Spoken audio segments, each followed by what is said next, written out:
Welcome to Politically Animated.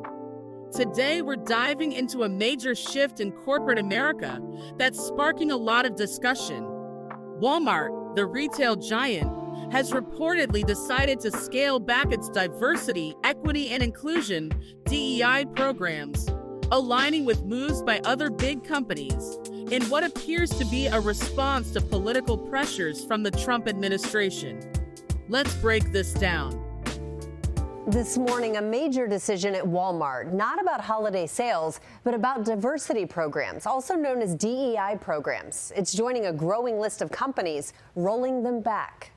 This morning, the world's largest retailer says it's rolling back some of its diversity, equity, and inclusion policies. Walmart, which employs more than 1.5 million Americans, joins a list of major corporations revising DEI initiatives. The company saying every decision comes from a place of wanting to foster a sense of belonging, to open doors to opportunities for all our associates, customers, and suppliers. This is the single largest employer in the United States. We are talking about a company that is worth almost $1 trillion on its own. Robbie Starbuck, a political commentator and anti-DEI activist, celebrated the development. He's previously pressured companies, including Lowe's and John Deere, to change their policies. We were able to have frank conversations with Walmart. And as I've said for a long time, I don't ask companies to take on my political views. I am simply advocating for corporate neutrality. Walmart says many of the changes to its DEI programs were already planned and not a result of conversations with Starbuck. The company is pledging to better monitor third-party marketplace items to make sure they don't feature sexual and transgender products aimed at minors. Walmart says it will also review its funding to Pride events and will end racial equity training programs for staff. GLAAD, an LGBTQ advocacy group, has said we cannot let fear and fringe anti-LGBTQ activists dilute the work that has been done in the name of visibility, acceptance, and opportunity. Companies need to listen to our movement. We are powerful and growing every single day. We will not stop until we have eliminated wokeness in corporate America. Walmart also says it will no longer consider race and gender as a way to. First, what does this mean? DEI programs were put in place to foster a more inclusive work environment, giving opportunities to historically underrepresented groups. But after the 2024 election, where Donald Trump was elected for another term, there's been a visible trend of companies reevaluating these initiatives. Here's what we know.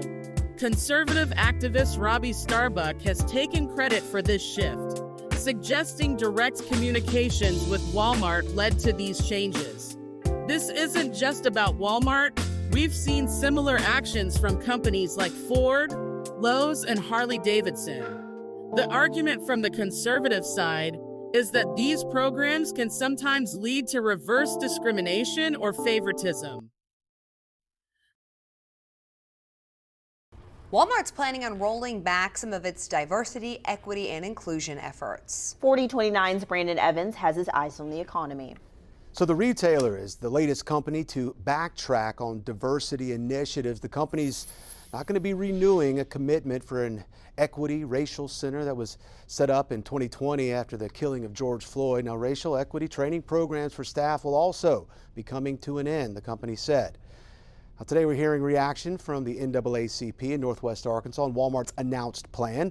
The vice president says she's worried about the impact that the moves could have on the NWA community. What I will feel now is, where do we fit in this community? How do we fit? Are we supported? Like, what's next for us?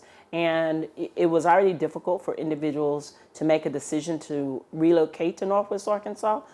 It's gonna be hard for people to want to move here knowing that they're not supporting these DEI efforts. So the director of Walmart's press office said in a statement that every decision comes from a place of wanting to foster a sense of belonging. Walmart also plans on reviewing its online marketplace to remove sexual or transgender products marketed toward children and reviewing its funding of Pride and other events. Now, Jones is running in a runoff for Fayetteville City Council Ward 4. You just heard. Exactly. And while some see this as a step back, others view it as recalibrating corporate policy to ensure fairness for everyone.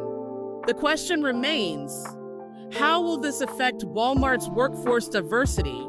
And ultimately, It's bottom line. So, what's the takeaway? This is more than just corporate policy.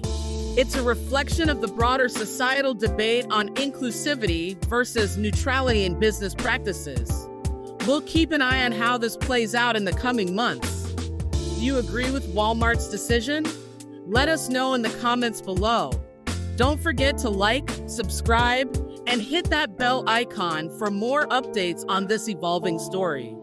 Until next time, I'm your host, Lenka. Thanks for watching.